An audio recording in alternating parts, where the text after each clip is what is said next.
Today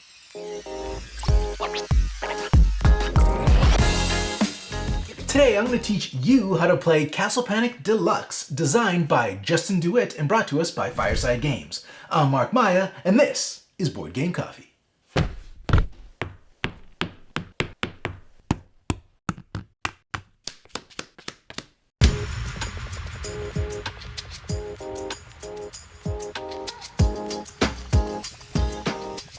Castle Panic is a cooperative game where 1 to 6 players work together to defend their castle from hordes of monsters trying to destroy its 6 towers.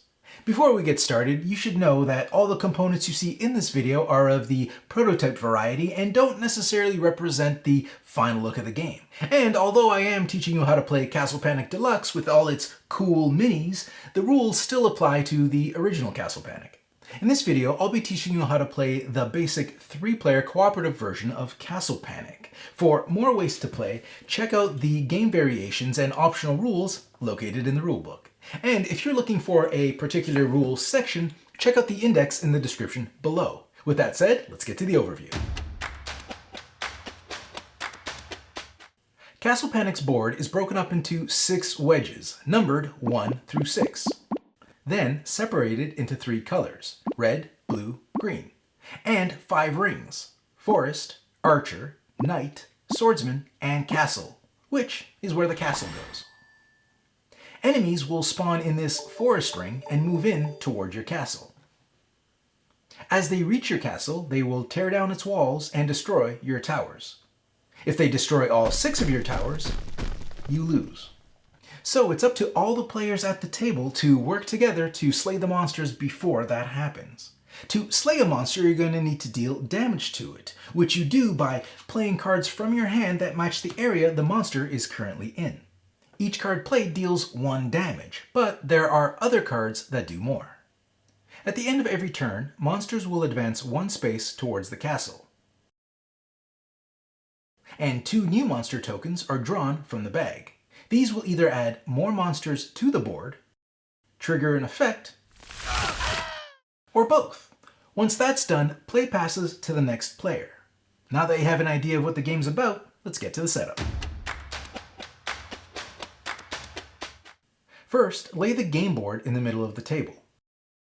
Place 1 tower in each wedge of the castle space. Then, place your walls around the towers so it looks like this. At this point, you're going to want to assemble your minis by attaching their appropriate bases.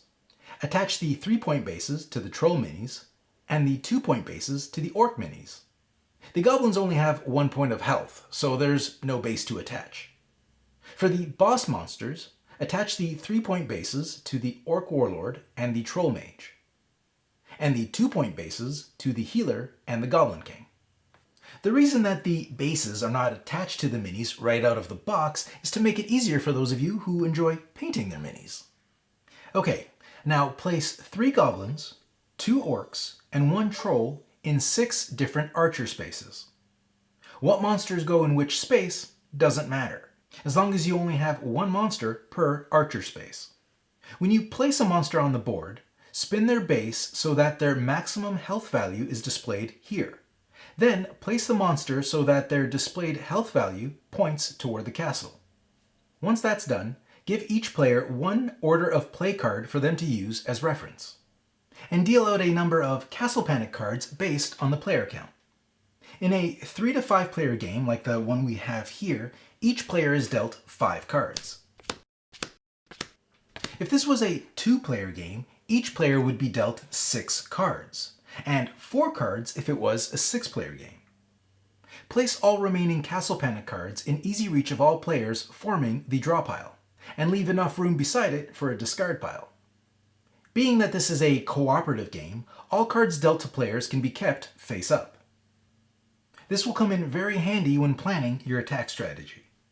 Now take your die, monsters, boulder, tar, and fortification minis and place them by the side of the board.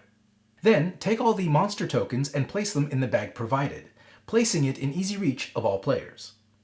To save time later, I like to make sure that all the bases on my monsters are set to their maximum health value. Now that you're all set up, let's learn how to play Castle Panic. First thing you're going to need to determine is the starting player. How you do that is up to you. Castle Panic is played in clockwise order starting from the first player.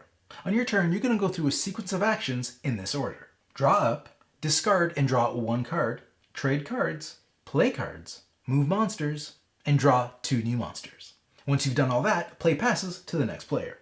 Let's break each of those steps down for you, shall we? Draw up is the first thing you're going to do on your turn. This is where you pull cards from the top of the draw pile and place them into your hand, up to your maximum hand size based on the number of players. Being that this is a 3-player game, you would draw back up to a maximum hand size of 5 cards. And remember, since this is a cooperative game, you have the option of playing with your cards face up on the table. Now, being that this would be the first turn of the game, I would skip the draw up step since I'm already at my maximum hand size. If at any point you need to draw a card and the draw pile is empty, simply shuffle the cards in the discard pile and place them face down, forming a new draw pile. Now that you have a full hand of cards, you have the option of discarding one of those cards to the discard pile and drawing a new card from the top of the draw pile. This is a good way of getting rid of cards that you don't need for a chance of pulling one that you do. But you can only discard and draw one card once a turn. Now, this step is optional, so you can skip it if you want. Trading cards with other players is also optional. At this point, if you want and the player you're trading with agrees, you can exchange one of your cards for one of theirs. In a 2 to 5 player game, you can trade one card once per turn. In a 6-player game, you can trade up to 2 cards. Either trade 2 cards to one person, or split the trade by trading with 2 people, giving them 1 card each. Trading is where teamwork and planning come into play. If you want to win, you're going to want to trade. Here's an example. Let's say I have this blue knight, but there's no monster in the blue knight space. But there is a monster in the blue archer space. If I look over here, I see Brittany has a blue archer. So I offer her the trade. My blue knight for her blue archer. She agrees and we make the trade. Now I can use the blue archer to attack the monster in that space, dealing it 1 damage and reducing its health to 1. At the end of my turn, the monsters on the board moved 1 space forward, placing this monster in the blue knight space, right where Brittany wants it. On her turn, using the blue knight card I traded her earlier, Brittany deals the final blow and removes the monster from the board. Most efficient. This is the heart of the player's turn. This is where you get to slay monsters, build walls, and other stuff. On your turn, during the play card step, you can play as many cards as you want, as long as that card is doing something. I can't just play a card to attack a monster that isn't there. When you play a card, simply do what it says, then place it in the discard pile. That's pretty much the basis of the game, but let's go through a few examples of what you can do with your cards. Attack. To attack a monster, you need to discard a card that matches the space the monster is standing in. For example, if I want to attack this monster here, standing in the green knight ring, I would need to play a green knight card. For each of these cards I play, I deal 1 damage to a monster in that space. If there were multiple monsters in that space, the attacking player decides where the damage is dealt. So either deal all the damage to one monster, or split the damage, dealing 1 damage to each. Some cards have a wider range of spaces they can reach. Like this any color knight that can hit 1 monster in any color knight ring. Or this red hero that can hit 1 monster anywhere in the red region. But neither of these cards can hit a monster in the forest or castle. The only cards that can affect a monster in a castle space are cards with this small tower icon displayed in the upper left corner. And the only thing that can damage a monster in the forest is the giant boulder. But we'll get to that a little later. Each time a monster takes damage, reduce their health by spinning their base once for each hit they take. If a monster's health would ever reach 0, remove it from the board. These goblins don't have a spinning base because they only have 1 health. As soon as they take any damage, they're dead. But for those that do require spinning, this would be a good time to reset it to full health so it's ready again when you need it. When attacking monsters, you can attack as many as you want, wherever you want, as long as you have the cards to do so. Building walls. Next, let's talk about building walls. Building walls is very useful considering monsters are always tearing them down. To build a wall, discard one brick and one mortar card from your hand. Then take one wall from the supply and place it in any available wall space. The purpose of building walls is to replace walls that you've lost. Now, if none of your walls are destroyed, you can't build one. Special cards. Special cards are indicated with this icon in the upper left corner, and this special tag on the bottom. Special cards have a lot of different effects. Now, I won't be covering all of them in this video, but I do want to touch on two in particular. Fortify Wall allows you to place these reinforcement barriers on one of your existing walls. Doing so will protect your wall from 1 damage. So instead of your wall being destroyed when a monster moves into it, your barrier will be destroyed instead. So basically, it works like a wall for your wall. Tar is another card I'd like to bring your attention to. Playing the Tar card allows you to place 1 Tar token on 1 monster. When a monster is tarred, they cannot move for the remainder of the turn.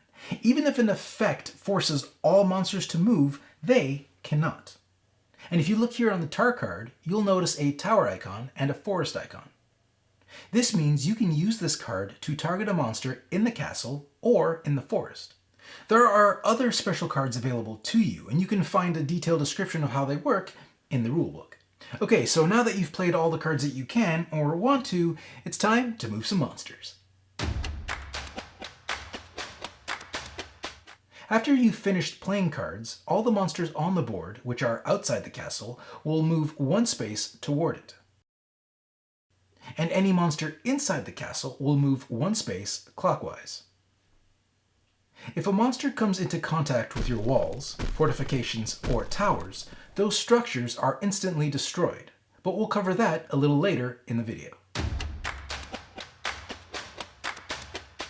Once you've moved all the monsters on the board, pull 2 tokens from the bag, revealing them one at a time. If the token you revealed is a monster, roll the 6-sided die and place the monster mini for that token in the forest space matching the number you rolled. Then place the token in the token discard pile. Do not put it back in the bag. If the token you reveal is a monster effect, resolve the effect immediately. In this example, I drew a Plague Swordsman token, which causes all players to discard all their swordsman cards. Ouch. Once the effect has been resolved, discard that token as well. A description of additional monster token effects can be found in the rulebook or right here on the board for easy reference. Another type of token you can reveal is a boss monster. Boss monsters are both a monster and an effect. For example, if I drew this troll mage, I would roll the die and place his matching mini in the corresponding forest area, like I would any other monster, and then discard his token. But in addition to adding another monster to the board, the troll mage has its own special effect that causes all monsters on the board, including the troll mage, to move 1 space closer to the castle. And I can tell you from experience, when that happens, it's bad news for the good guys. There are other boss monsters tucked away in this bag, and each of them have their own unique effect designed to ruin your day. And just like other effects, details on boss monsters and what they do can be found in the rulebook or here on the board for easy reference.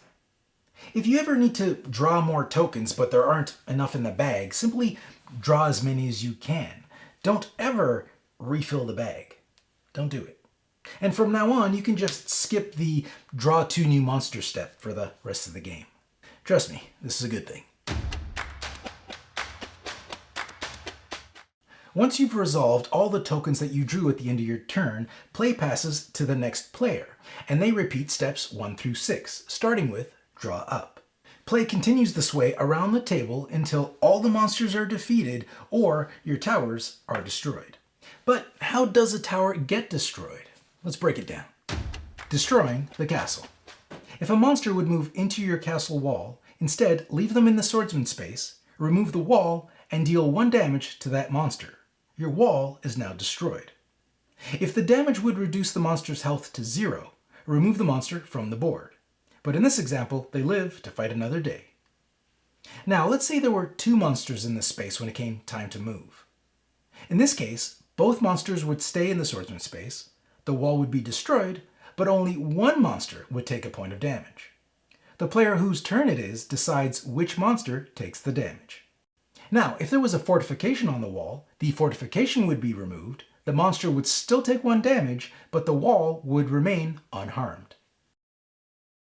If there is no wall in this space when the monster moves, then instead of stopping, they move into the castle and remove the tower from the space they moved into.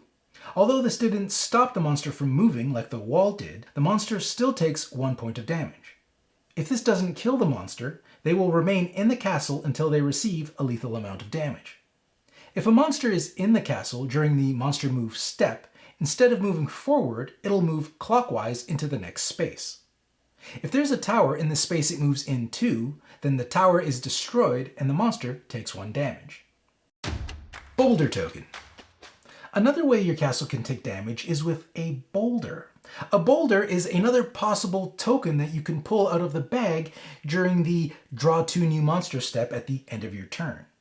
When you pull a boulder token, roll the die and imagine the boulder rolling out of the forest at the location indicated by the die. It moves in a straight line towards the castle, instantly destroying any monster that gets in its way. The boulder will continue moving until it hits a wall. Once that happens, the wall is removed and the boulder is placed back in the supply. If there is no wall, the boulder will continue until it hits a tower. The tower will be destroyed and the boulder removed. If that tower wasn't there, the same thing would happen to this tower. And if that tower wasn't there, the same thing would happen to this wall. And in a situation like this, where there is no tower or wall to stop the boulder will roll right through the castle and out the opposite side of the board, continuously destroying any monster that gets in its way. Fun fact, the boulder is the only thing that can damage an enemy standing in the forest ring. Pretty cool, but very dangerous. If at any point all 6 of your towers are destroyed, you lose instantly. Any standing walls you might have at this point don't matter. Because let's face it, if you don't have any towers to protect, your walls have failed. To win at Castle Panic, you have to destroy every monster in the game, on and off the board. If you manage to slay every monster on the board, but still have monster tokens in the bag, you are not done. The game isn't won until every monster has been slain and you have at least 1 tower remaining. And that's how you play Castle Panic. I hope this video helped, and I hope you enjoy playing Castle Panic. See you next week. Thanks for joining us. If you like this video and you want to see more, subscribe to our channel. It's the best way to keep up to date with everything we do here at Board Game Coffee. But if you want to see more right now, we got plenty of videos to choose from. And if that's not enough, follow us on Instagram, Facebook, and Twitter. I'm Mark Maya, and this is Board Game Coffee. And remember, have fun, keep gaming, be social. See you next week.